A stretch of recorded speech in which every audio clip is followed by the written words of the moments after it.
जिस तरह से राष्ट्रपति पुतिन का भारत में स्वागत हुआ, कहीं ना कहीं इन्हें परेशान कर गया। मिस्टर पीस प्रेसिडेंट कहे जाने वाले डोनाल्ड टैरिफ फिर एक बार टैरिफ लेकर आ गए हैं, और इस बार उनका टैरिफ भारत पर थोड़ा और महंगा पड़ने जा रहा है। भारत पर तेल खरीदने के नाम पर, रूस की मित्रता के नाम पर किए थे, अब वो एक कदम और आगे जा रहे हैं और कह रहे हैं कि भारत हमारे देश के अंदर चावल जबरदस्ती भेज रहा है। ऐसे में हम चावल खरीदने पर टैरिफ लगाएंगे और इसे वो डंपिंग में कंसीडर करेंगे। अब ये डंपिंग को आसान भाषा में समझें तो ये कुछ वैसे है कि आपका कोई सामान बच गया, जाकर फेंक दिया, या फिर मुझे पता है कि इनके घर में या फिर इस शहर में या फिर इस कंपनी में या फिर इस देश में मुझे अपना माल सस्ती दरों पर फेंकना है।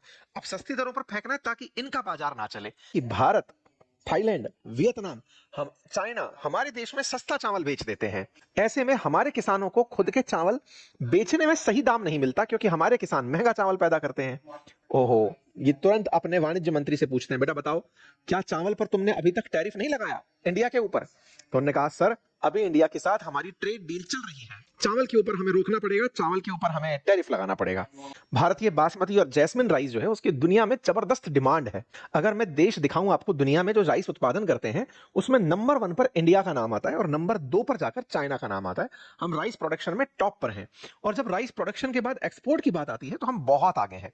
हम 22,000 मैट्रिक टन सालाना चावल एक्सपोर्ट करते हैं, अर्थात अमेरिका खुद एक्सपोर्टर है राइस का, लेकिन भारत के चावल की विशेष मांग है। ट्रंप के दिमाग की आप अंदाजा इससे लगा सकते हैं कि इस पर टैरिफ भी लग जाएगा तो भी लोग इसको मंगा के खाएंगे, क्योंकि वो ऑलरेडी प्रीमियम राइस है। मतलब आपके सामने ये फिगर्स अपने आप में बताते हैं कि भारत ने $392 मिलियन का राइस एक्सपोर्ट किया था। हमारे कुल राइस एक्सपोर्ट का वो 3% था मात्रा के हिसाब से, और यूएस ऑलरेडी हमारे राइस पर 53% टैरिफ लगाता है। ये नुकसान किसका है? हमारे लिए ये बड़ा नुकसान नहीं हो सकता। क्यों नहीं हो सकता? क्योंकि हमारी कुल मात्रा में ये 3% है, लेकिन ये अमेरिकियों के लिए नुकसानदायक हो सकता है, क्योंकि बढ़ा हुआ टैरिफ वहां के लोगों का कंजप्शन महंगा कर देगा। वो लोग महंगा राइस खाने के लिए विवश होंगे। लेकिन अमेरिका तो अमेरिका है, ट्रंप तो ट्रंप है।